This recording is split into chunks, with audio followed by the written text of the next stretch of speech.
Big news in the world of Web3 today. Binance and its CEO, CZ, or Changpeng Zhao, have pled guilty to federal charges that have resulted in over $4 billion in fines and penalties to the United States government. Now, this was a concerted effort across the Department of Treasury, the Office of Foreign Assets Control, and the Commodity Futures Trading Commission. It is significant not just because of the amount of the penalty, but in terms of the coordination across the different departments and what many people have forgotten about in the Web3 space is criminal charges for an executive. Today, we're going to talk about all of this. Stay tuned. What's up, everyone? Welcome back to another episode of Barely Legal and Web3. I'm your host, Jamelia Greer, bringing you the latest in Web3 every week with a legal twist. So hold on to your digital wallets and let's get into it.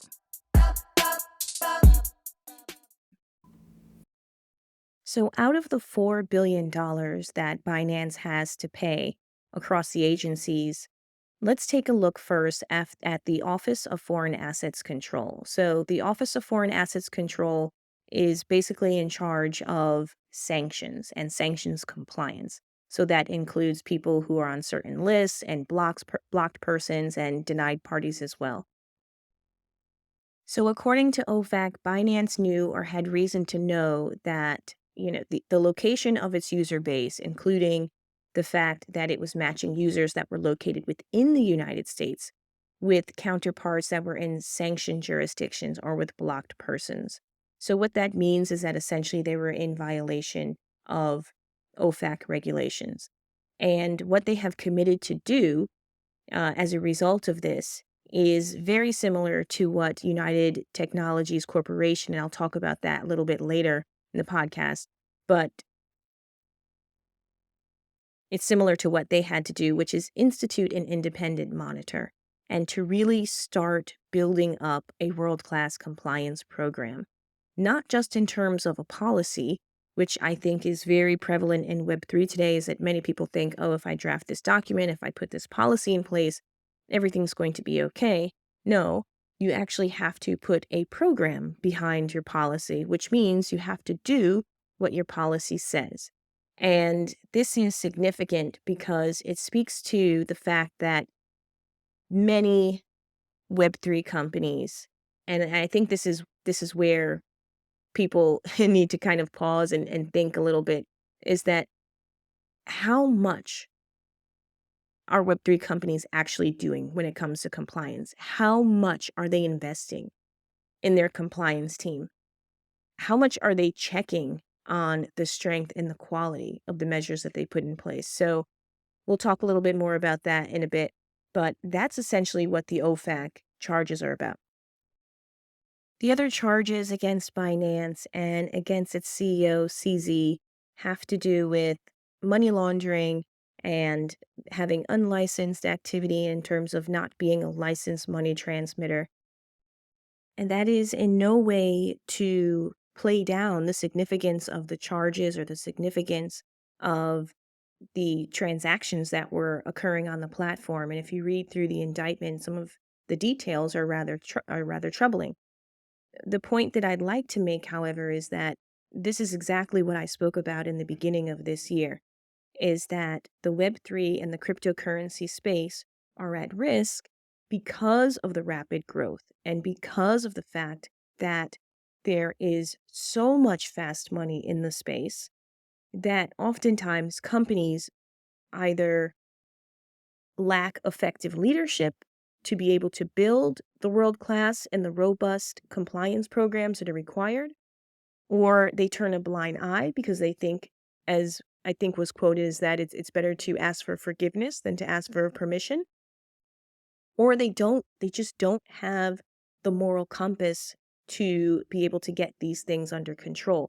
And that is in no way making an excuse for the company in terms of what has happened. But the point that I'm trying to make is that this is a systemic problem. This is a problem that you will continue to see while this very new technology is growing and while the industry is getting up to speed. You have a lot of CEOs and a lot of executives that have never ran multi-million, let alone multi-billion dollar companies before. They just haven't. And to impress upon them the importance or the significance of spending millions of dollars on compliance people, not just bodies in chairs, but people who have actually worked in other industries and know what's going on, number one.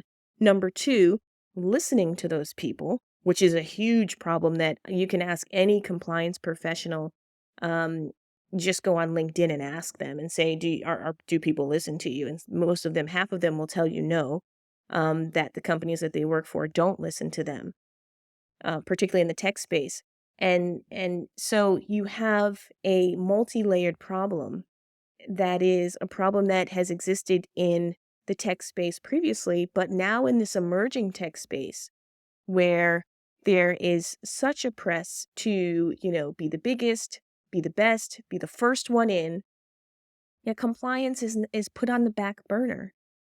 And the sad part about this, there's so many, downsides to this. Number one is we have no idea the individuals that could have been harmed in some of these transactions. If you look at the details of the indictment and you look at things that talk about transactions that facilitated child pornography or terrorism or, or money laundering, we don't know, right? We don't know. And I'm not even sure the company knows at this time.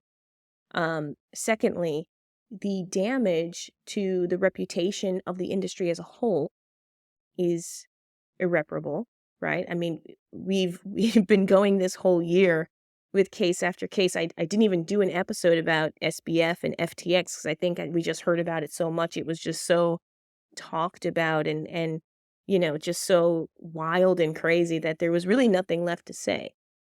But this is different. This is different, I think, because in the space of Web3, certainly Binance was an early entrance or is an early entrance. And they also had a more corporate feel to them. And so it's probably shocking for most people to read the details of the indictment or to really understand the level that, non-compliance was happening at. Now, I will say that these kinds of settlements that come after penalties and the corrective actions that happen after, such as a independent monitor being put in place, the need to build a compliance program, this is not new. This has been happening in the tech space for years and years and years.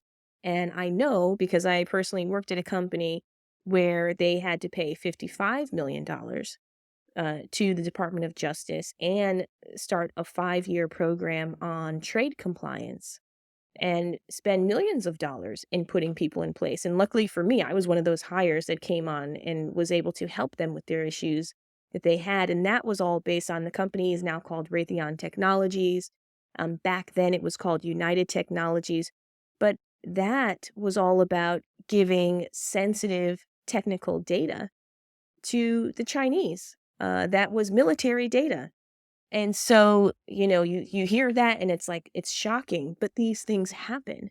And this is the evolution of technology, is that when new technology comes out, it takes years for not just the regulators to understand it, but also for the industry players to understand, okay, I need to spend a lot of money to really control this. If I want to keep this business, I need to invest in people that actually know what the hell they're doing.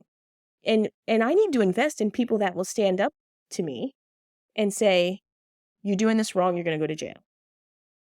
Right? And not every compliance professional wants to say that. Not every person wants to stand up and say, you're doing this wrong, you're at risk, not just as a corporate head, as a CEO, but as an individual. You could face jail time. And that's a huge part of the discussion that Web3 is missing out on. I'm sorry, guys. I got to call you out on this one. But everything you hear about on crypto Twitter and in these sorts of degen spaces, There's this really ill-conceived notion is that, oh, ask for forgiveness and or whatever the term is, ask for forgiveness rather than permission, or we'll push it as far as we can go, etc. You can go to jail. Like I don't think that people really understand that there's criminal consequences to this, which can impact you as an individual, which CZ is now experiencing. And so the discussion needs to move from what is happening to the reputation of the industry, but also what is happening to these people. I think that's left out of the discussion. I mean, I know it's so easy to paint people as bad. It's so easy to do it, and I really, really like, are they all 100% bad? I mean, the show is called Barely Legal, and I'm pushing you guys to question yourselves and how you perceive things. How bad are they? Are they evil? Or did they just make wrong decisions? And are they also caught up in a larger systemic problem? And that problem is that this technology is moving very quickly. Regulators have a very difficult task of trying to rope it in. And sometimes, and what we're seeing is that they're trying to rope it in so fast, the only way they can rope it in is by enforcement, which is very controversial. And then you have the CEOs who are pushed to bring in the money, make money, and then I think it kind of gets in their head, it gets in their ego. And they're dealing with millions and billions of dollars, quantities of money they've never touched before in their life. And so they start getting stupid, right? And so all of these things create the perfect storm for what we now have is an industry where people are labeling it as, we saw the debacle with Wall Street Journal where they said all cryptocurrency is used for terrorist financing. I think it was like some large majority percentage they stated, and I won't repeat it here. And there was quite a bit of backlash from that. And so my question to you as listeners is, what role do you play in this perfect storm? And how are you contributing to a better result? If you are a creator or someone who's an entrepreneur and you are pushing and pushing your project and yeah, it's going to be great, it's going to be good, it's going to be great. Okay. But are you willing to do jail time for it? Is it really that great of a project? Is the mission really that great? That's the first question. If you are a lawyer, and trust me, for the lawyers who are listening, I know how tough it is. How much are you roping in your clients? It's okay to have your clients angry with you. I mean, guys, you have to do it, whether you're a lawyer or a consultant. You're in the space, your client says they want to do X, Y, and Z. You have to tell them like it is. And you got to tell them like, hey, I don't think that's going to work. And I've had to do that before. I think you're going the wrong way. I don't think it's going to work. I think you need to do something a bit more conservative. People don't like to hear it, right? It's for that sort of, splash of cold water in the face. Wake up, not time to play games. And then if you're a regulator and you're in this storm and you're pushing against the tide, you're trying to talk to people, trying to get your message out, what kind of education, what kind of programs can you offer? What are the tools and the resources that the greater population needs to understand this? Do CEOs need more training? Do we need more compliance professionals? There has to be something that's missing in all of this. And so when I look at cases like Sam Bankman-Fried, and I look at CZ, and I look at the numerous other CEOs and also companies that have been caught up in this, maybe it's my barely legal and Web3 mind at work here, but I don't paint everyone with the brush of they're evil, they're bad. I paint them with the brush that they're part of this, part of the system. There is a system, guys. There is a system at work.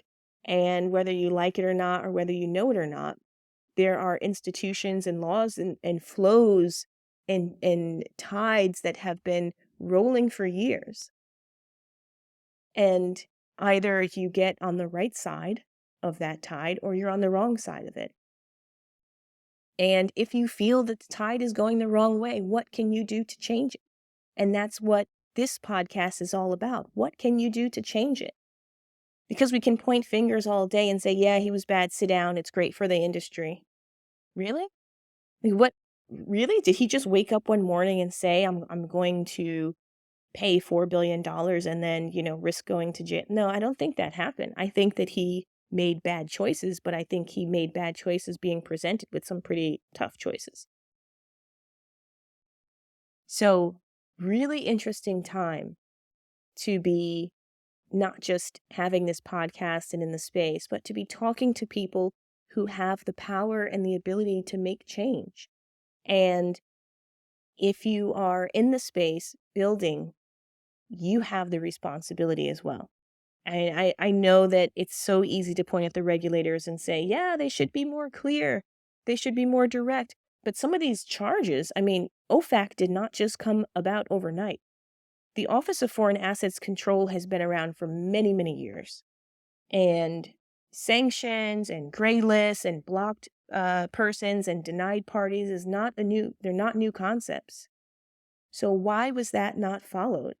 CEOs, entrepreneurs, founders, you have a duty, not just to yourself, but also to your users, the people who are using your technology and platform, and the people who are also wanting Web3 and cryptocurrency to succeed. You have a duty to build compliantly and to spend the money you need to spend to make sure you get it right. And I'm not saying that as a plug for ByteBow. I could care less if you hire me or someone else, but you gotta hire someone. You gotta hire someone to do it. And don't be cheap about it. Sometimes I see these budgets for things like marketing and, you know, Web3 projects will spend an arm and a leg to get on a stage and talk. They will spend an arm and a leg to do it. And they will not invest the same amount of dollars in their compliance. Why is that? That is a that is an indication of a wrong moral compass. And we got to fix it. Tough episode today, guys, but I got to keep it real with you as I always do. And I'd love to hear from you. I'd love to hear what your thoughts are on the industry, where it's headed. You can always find me on LinkedIn for sure. Would love to hear from you. Until next time, stay safe out there in those crypto streets. Take care.